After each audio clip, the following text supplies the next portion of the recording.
बातें बचपन की।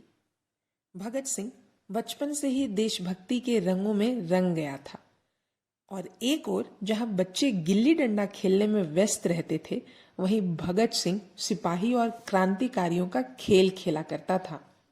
एक बार के खेल में भगत सिंह क्रांतिकारी बना हुआ था कि सिपाही बने बालक ने उसे पकड़ लिया और पूछताछ होने लगी। क्या नाम है तेरा? सरदार भगत सिंह। यह सरदार का मतलब जानते हो क्या होता है? जानता हूं क्या होता है। तो बताओ क्या होता है? तुम जैसे सिपाहियों का बाप। बदतमीज, जबान लड़ाते हो, कहते हुए पुलिस बने लड़के ने उसको एक बेत जमाने के लिए जैसे ही अपना हाथ उठाया तो भगत सिंह ने बेत पकड़ लिया और कहा, हाथ मत उठाना। क्यों? क्योंकि हम इस देश के भी सरदार हैं। क्या मतलब? यह देश हमारा है और तुम जैसे लोग तो ब्रिटेन से आए हो। तुम तो लुटेरे हो और हमारे देश में आकर हम ही पर हाथ उठाते हो।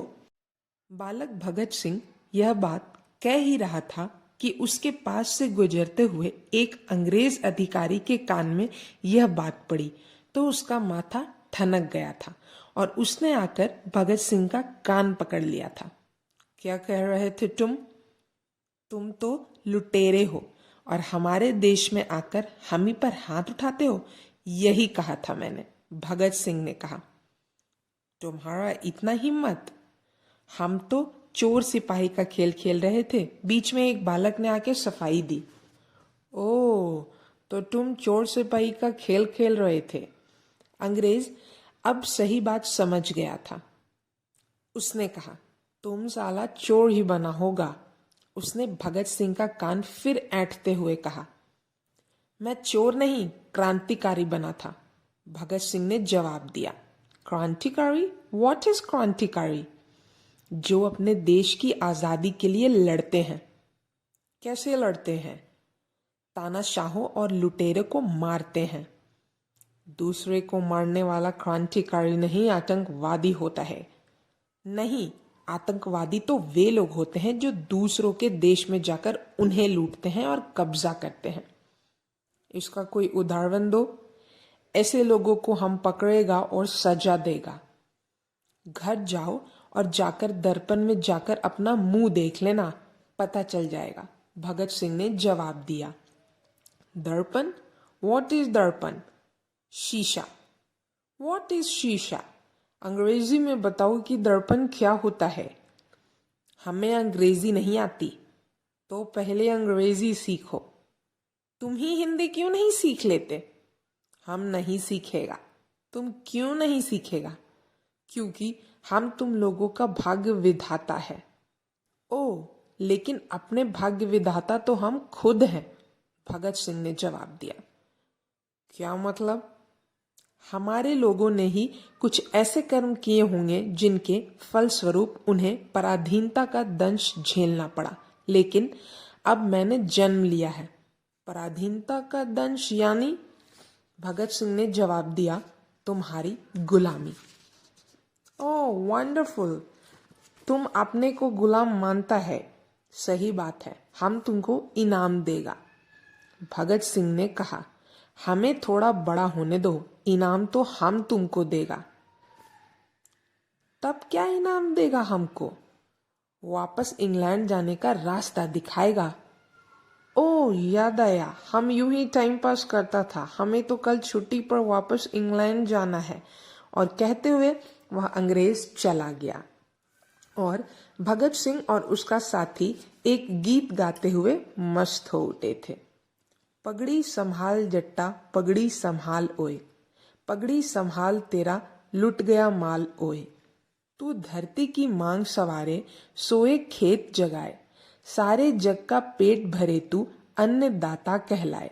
फिर क्यों भूख तुझे खाती है और तू भूख को खाए। लुट गया माल तेरा, लुट गया माल ओए, पगड़ी संभाल जट्टा। देके अपना खून पसीना तूने फसल उगाई, आंधी देखी तूफान झेले, विपदा सभी उठाई। फसल कटी तो ले गए जालिम, तेरी नेक कमाई। लुट गया माल तेरा, लुट गया माल ओए, पगड़ी संभाल जट्टा। उठ और उठ के खाक से जर्रे एक सितारा बन जा, बुझा बुझा क्यों दिल है तेरा एक अंगारा बन जा, ओ सदियों के ठहरे पानी बहती धारा बन जा, लुट गया माल तेरा लुट गया माल ओए पगड़ी संभाल जट्टा। यह गीत सरदार भगत सिंह के चाचा ने लिखा था और पंजाब में यह इतना लोकप्रिय हुआ था कि आज तक गाया जाता है। बाद में इसका फिल्मी रूपांतरण तैयार किया गया और शहीद फिल्म में इसे दर्शाया भी गया। प्रेम धवन ने संगीतबद्ध किया और इसे मोहम्मद रफ़ी ने गाया। सरदार भगत सिंह का यह बड़ा ही प्यारा गीत था। उन्हीं दिनों भगत सिंह के क्रांतिकारी चाचा अजीत सिंह अपनी पत्नी हरनाम कौर तथा परिवार के सभी सदस्यों को अपने वियोग में तड़पता छोड़ अपने क्रांतिकारी साथियों के साथ भारत से फरार हो गए थे। अजीत सिंह के फरार होने के बाद भगत सिंह की चाची हरनाम कौर टूट सी गई थी। वे रात दिन रोती रहती थी।